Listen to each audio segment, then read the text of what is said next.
ಭಯೋತ್ಪಾದನೆಯನ್ನ ಭಾರತ ಎಂದಿಗೂ ಕೂಡ ಸಹಿಸೋದಿಲ್ಲ. ಉಗ್ರರು ಮತ್ತು ಪಾಕ್ಗೆ ಖಡಕ್ ಸಂದೇಶವನ್ನ ಭಾರತ ರವಾನೆ ಮಾಡಿದೆ. ಭಯೋತ್ಪಾದನೆ ಅನ್ನೋದು ಇಡೀ ಜಗತ್ತಿಗೆ ಮಾರಕ. ಈ ಭಯೋತ್ಪಾದನೆ ಅನ್ನೋದಿದೆಯಲ್ಲ, ಇದು ಒಂದು ದೇಶಕ್ಕೆ ಅಥವಾ ಒಂದು ಲಿಮಿಟ್ಗೆ ಸೀಮಿತವಾಗಿರುವಂಥದ್ದಲ್ಲ, ಇಡೀ ವಿಶ್ವಕ್ಕೆ ಅದು ಮಾರಕವಾಗಿದೆ. ಭಯೋತ್ಪಾದನೆಯನ್ನ ಭಾರತ ಎಂದೂ ಕೂಡ ಸಹಿಸೋದಿಲ್ಲ ಅಂತ ಹೇಳಿ ಇದೀಗ ಖಡಕ್ ಸಂದೇಶವನ್ನ ಉಗ್ರರು ಮತ್ತು ಪಾಕಿಸ್ತಾನಕ್ಕೆ ಭಾರತ ರವಾನಿಸಿದೆ. ಅದರ ಒಂದು ಸಂಪೂರ್ಣ ನಿರ್ಮೂಲನೆಗಾಗಿ ನಾವು ಸೆಟೆದು ನಿಂತಿದ್ದೇವೆ. ಅದರ ನಿರ್ಮೂಲನೆ ಆಗೇ ತೀರುತ್ತೆ ಅನ್ನೋ ಧಾಟಿಯಲ್ಲಿ ಇದೀಗ ಖಡಕ್ ಸಂದೇಶವನ್ನ ರವಾನಿಸಲಾಗಿದೆ. ಎಸ್, ಬಹಳ ಒಂದು ಸ್ಟ್ರಾಂಗ್ ಆದಂತಹ ಮೆಸೇಜ್. ಯಾಕಂದ್ರೆ ಉಗ್ರರ ದಾಳಿಯಾದ್ರೆ ಯುದ್ಧ ಅಂತ ಪರಿಗಣಿಸ್ತೀವಿ, ಇದು ಭಾರತ ಸರ್ಕಾರ ಹೇಳಿರುವಂಥದ್ದು. ಉಗ್ರರ ದಾಳಿಯಾದ್ರೆ ಯುದ್ಧ ಅಂತ ಪರಿಗಣಿಸ್ತೀವಿ ಅಂದ್ರೆ ಈಗ ಗಮನಿಸ್ತಾ ಇದೀವಿ ಪಾಕಿಸ್ತಾನದ ದಾಳಿಯನ್ನ.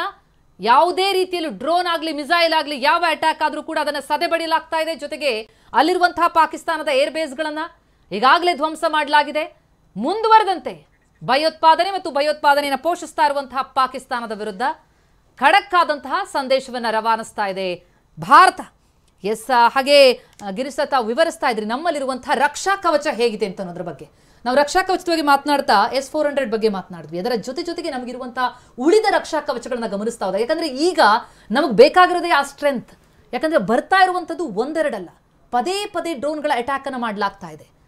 ಇಲ್ಲಿ ನಾನೊಂದು ಇದು ನೋಡ್ತಾ ಇದ್ದೆ, ಯಾವ ಥರ ಡ್ರೋನ್ಸ್ ಬಳಸ್ತಾ ಇದ್ದಾರೆ ಅಂದರೆ, ಒಂದು ಹೊಂಗಾ ಡ್ರೋನ್ಸ್ ಅಂತ ಟರ್ಕಿಯಿಂದ ಬಂದಿರ್ಬೋದು. ಈ ಹೊಂಗಾ ಡ್ರೋನ್ಸ್ ಅದು 26 inch by 24 inch by 30 inch ಅಷ್ಟು ಸಣ್ಣದಿದೆ. ಎರಡು ಸ್ಕೇಲ್ ಹಾಕಿದ್ರೆ this can carry even the guns. It can fire around 240 rounds ಏನೋ ಒಂದು guns it is carrying. 240 bullets ಹೋಗುತ್ತೆ ಒಂದು ಇದರಲ್ಲಿ ರೌಂಡ್ಸಲ್ಲಿ 1 ಮಿನಿಟಲ್ಲಿ. So that much of guns it can drop 4 grenades. It can do surveillance. So this is a Turkish made drone and weight it is maximum 25 and it can lift up to 25 kgs ammunitions. Light weight ಆದ್ರೆ deadly ಅಂತ ಅನ್ನೋದು. ಇದರ ಬಗ್ಗೆ ಇನ್ನಷ್ಟು details ಪಡಿತೀನಿ. ನಮ್ಮ ground report ಇಂದ ಈಗ ಒಂದಿಷ್ಟು ಮಾಹಿತಿಯನ್ನು ಕೊಡೋದಕ್ಕೆ ನಮ್ಮ ಪ್ರತಿನಿಧಿ ಹರೀಶ್ ಈಗ ಜಾಯ್ನ್ ಆಗ್ತಾ ಇದ್ದಾರೆ ಜಮ್ಮು ಕಾಶ್ಮೀರದಿಂದ. ಹರೀಶ್, ಸದ್ಯಕ್ಕೆ ಗ್ರೌಂಡ್ ನಲ್ಲಿ ಏನ್ ಅಪ್ಡೇಟ್ಸ್ ಗಳು ಲಭ್ಯ ಆಗ್ತಾ ಇದೆ? ಯಾಕಂದ್ರೆ ಅಲ್ಲಿ ಪದೇ ಪದೇ ಪಾಕಿಸ್ತಾನದಿಂದ ಈ ಡ್ರೋನ್ ಅಟ್ಯಾಕ್ ಗಳಾಗ್ತಾ ಇರುವಂತದ್ದು, ಮಿಸೈಲ್ ಗಳ ಅಟ್ಯಾಕ್ಗೆ ಪ್ರಯತ್ನ ಪಡ್ತಾ ಇರುವಂತದ್ದು ನಿಜಕ್ಕೂ ಬಹಳ ಆಘಾತಕಾರಿ. ಅದರ ಮಧ್ಯದಲ್ಲಿ ಭಾರತ ಒಂದು ಖಡಕ್ ಆದಂತಹ ಸಂದೇಶವನ್ನ ರವಾನಿಸಿರುವಂತದ್ದು. ಈ ರೀತಿಯಲ್ಲಿ ಉಗ್ರರ ದಾಳಿ ಆದರೆ ಅದನ್ನ ಯುದ್ಧ ಅಂತ ಪರಿಗಣಿಸ್ತೀವಿ ಅಂತ.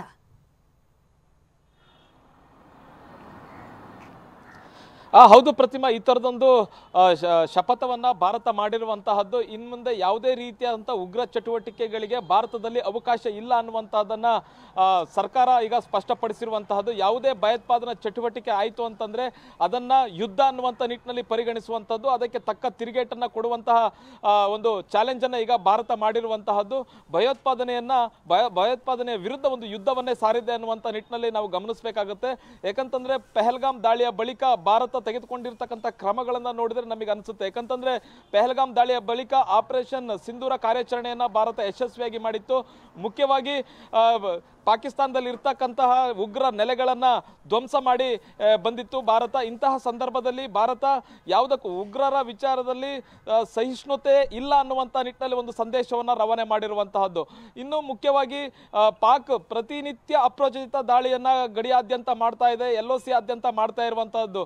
ಪ್ರತಿನಿತ್ಯ ಗುಂಡಿನ ದಾಳಿಯನ್ನ ಮಾಡ್ತಾ ಇದೆ. ಆರ್ಟಿಲರಿ ವೆಪನ್ಸ್ಗಳ ಮೂಲಕ ಭಾರತದ ಕಡೆಗೆ ಶೆಲ್ಗಳನ್ನ ದಾಳಿ ಮಾಡ್ತಾ ಇದೆ, ಮಿಸೈಲ್ಗಳ ದಾಳಿ ಮಾಡ್ತಾ ಇದೆ, ಜೊತೆಗೆ ಡ್ರೋನ್ಗಳನ್ನ ಕೂಡ ಕಳಿಸ್ತಾ ಇರ್ತಕ್ಕಂಥದ್ದು.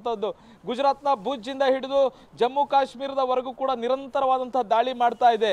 ರಾತ್ರಿ ಬೆಳಗ್ಗೆಯಿಂದಲೇ ದಾಳಿಯನ್ನ ಮಾಡ್ತಾ ಇರುವಂತಹದ್ದು. ಮತ್ತೆ ಭಾರತ ಸಮರ್ಥವಾಗಿ ಎಲ್ಲವನ್ನು ಕೂಡ ಎದುರಿಸ್ತಾ ಇದೆ. ಮುಖ್ಯವಾಗಿ ರಜೌರಿ ಆಗಿರ್ಬೋದು, ಪೂಂಚ್, ಈ ಪ್ರದೇಶದಲ್ಲೂ ಕೂಡ ನಿರಂತರವಾದಂತಹ ದಾಳಿ ನಡೀತಾ ಇದೆ. ಅದರಲ್ಲೂ ಮುಖ್ಯವಾಗಿ ನಾಗರಿಕರನ್ನ ಗುರಿಯಾಗಿರಿಸಿಕೊಂಡು ದಾಳಿಯನ್ನ ಮಾಡಲಾಗ್ತಿರುವಂತಹದ್ದು. ಇವತ್ತು ಬೆಳಗ್ಗೆ ಜಮ್ಮು ನಗರದ ಮೇಲೂ ಕೂಡ ದಾಳಿ ಆಗಿದೆ. ಪ್ರಮುಖವಾಗಿ 3-4 ಪ್ರದೇಶಗಳ ಮೇಲೆ ಮಿಸೈಲ್ ದಾಳಿ ಆಗಿರ್ತಕ್ಕಂಥದ್ದು. ಮತ್ತೆ ಜನವಸತಿ ಪ್ರದೇಶಗಳ ಮೇಲೆಯೇ ಗುರಿಯಾಗಿಸಿಕೊಂಡು ದಾಳಿಯನ್ನ ಮಾಡಲಾಗಿದೆ. ಗುರುದ್ವಾರ, ಮಂದಿರ, ಹಾಸ್ಪಿಟಲ್ ಮತ್ತೆ ಏರ್ಪೋರ್ಟ್ ಇವುಗಳನ್ನೇ ಗುರಿಯಾಗಿಸಿಕೊಂಡು ದಾಳಿಯನ್ನ ಮಾಡಲಾಗಿದೆ. ಉತ್ತರ ಭಾರತದ ಬಹುತೇಕ ಏರ್ಪೋರ್ಟ್ಗಳನ್ನ ಕ್ಲೋಸ್ ಮಾಡಲಾಗಿದೆ. ದಿಲ್ಲಿ ಹೊರತುಪಡಿಸಿದಂತೆ ಉಳಿದ ಪಶ್ಚಿಮ ಪ್ರದೇಶದ ಏರ್ಪೋರ್ಟ್ಗಳಾಗಿರ್ಬೋದು ಮತ್ತೆ ಉತ್ತರದ ಎಲ್ಲ ಏರ್ಪೋರ್ಟ್ಗಳನ್ನು ಕೂಡ ಸಂಪೂರ್ಣವಾಗಿ ಬಂದ್ ಮಾಡಲಾಗಿದೆ. ಮುಖ್ಯವಾಗಿ ಈ ಏರ್ಪೋರ್ಟ್ಗಳ ಮೇಲೆ ದಾಳಿ ಆಗುತ್ತೆ ಅನ್ನುವಂಥದ್ದು ಗೊತ್ತಿತ್ತು. ಹಾಗೆಯೇ ಜಮ್ಮು ಕಾಶ್ಮೀರದ ಮತ್ತು ಜಮ್ಮುವಿನ ಏರ್ಪೋರ್ಟ್ ಮೇಲೆ ಕೂಡ ದಾಳಿಯಾಗಿದೆ.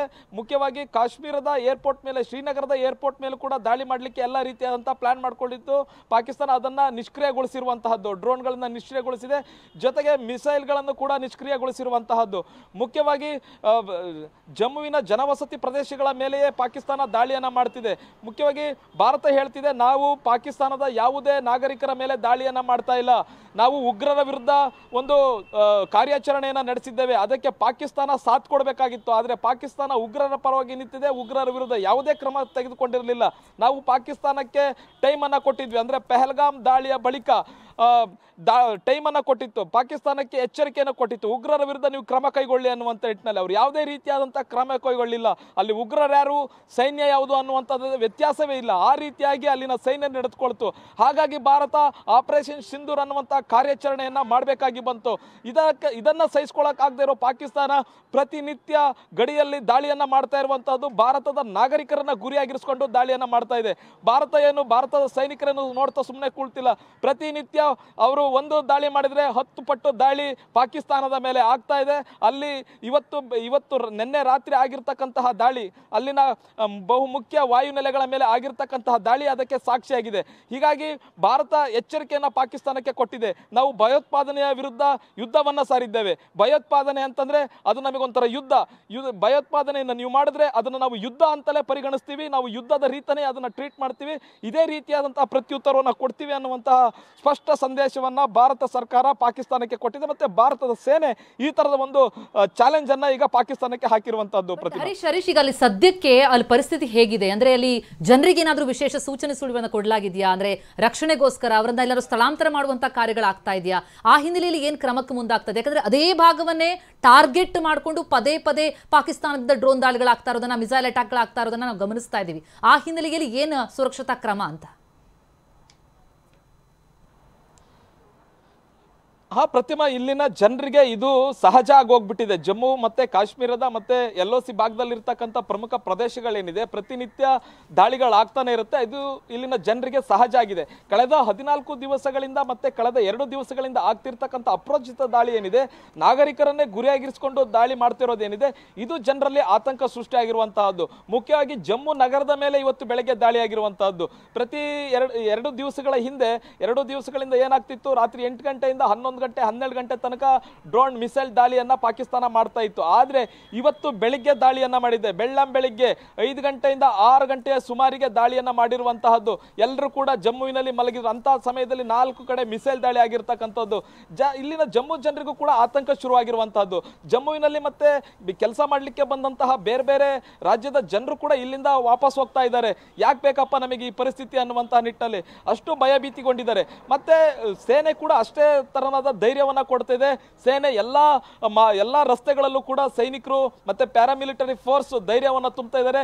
ನಾವು ನಿಮ್ ಜೊತೆಗಿದ್ದೀವಿ, ಏನು ಕೂಡ ಆಗಲ್ಲ ಅನ್ನುವಂತಹ ಧೈರ್ಯವನ್ನ ತುಂಬ್ತಾ ಇದ್ದಾರೆ. ಆದ್ರೂ ಕೂಡ ಕೆಲವರು ಕಾರ್ಮಿಕರು, ಇಲ್ಲೇನು ಕೆಲಸಕ್ಕೆ ಬಂದಂತಹ ಕಾರ್ಮಿಕರು ಇರ್ಬೋದು, ಅವರು ತಮ್ಮ ಊರುಗಳತ್ತ ಹೋಗ್ತಾ ಇರುವಂತದ್ದು. ಅಂದ್ರೆ ಪರಿಸ್ಥಿತಿ ಬಿಗಡಾಯಿಸಿದ ನಂತರ, ಪರಿಸ್ಥಿತಿ ಉದ್ವಿಗ್ನಕ್ಕೆ ಹೋದಂತ ಸಂದರ್ಭದಲ್ಲಿ ಅನೇಕ ಮಂದಿ ಇಲ್ಲಿಂದ ಈಗ ತೆರಳುತ್ತಾ ಇದ್ದಾರೆ.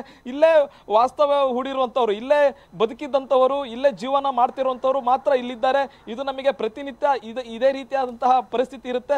ನಾವು ಇದಕ್ಕೆ ಹೆದರ್ಕೊಳ್ಬೇಕಾದ ಅವಶ್ಯಕತೆ ಇಲ್ಲ ಅನ್ನುವಂಥದ್ದನ್ನ ಇಲ್ಲವರು ಹೇಳ್ತಾರೆ. ಆದ್ರೆ ಪಾಕಿಸ್ತಾನ ಮಾತ್ರ ನಿರಂತರವಾಗಿ ನಾಗರಿಕರನ್ನೇ ಗುರಿಯಾಗಿರಿಸಿಕೊಂಡು ದಾಳಿಯನ್ನ ಮಾಡ್ತಾ ಇರುವಂತಹದ್ದು. ಒಂದ್ ಕಡೆ LOC ಪ್ರದೇಶ ಆಗಿರ್ಬೋದು, ಜೊತೆಗೆ ಇನ್ನು ಮುಖ್ಯವಾಗಿ ಅಂತಾರಾಷ್ಟ್ರೀಯ ಗಡಿಯಲ್ಲೂ ಕೂಡ ಇದೇ ರೀತಿಯಾದ ದಾಳಿ ಮಾಡ್ತಾ ಇದೆ. ಮುಖ್ಯವಾಗಿ ಪಂಜಾಬ್ ರಾಜ್ಯವನ್ನ ಅತ್ಯಂತ ಹೆಚ್ಚಿನ ಟಾರ್ಗೆಟ್ ಅನ್ನ ಪಾಕಿಸ್ತಾನ ಮಾಡ್ತಾ ಇರುವಂತಹದ್ದು. ಅತ್ಯಂತ ಹೆಚ್ಚು ಡ್ರೋನ್ ಗಳನ್ನ, ಮಿಸೈಲ್ ಗಳನ್ನ ಅಲ್ಲಿಗೆ ಕಳಿಸ್ತಾ ಇದೆ. ಯಾಕಂದ್ರೆ ಅಲ್ಲಿ ಆರ್ಮಿ ಬೇಸ್ ಇದೆ, ವಾಯುನೆಲೆ ಇದೆ.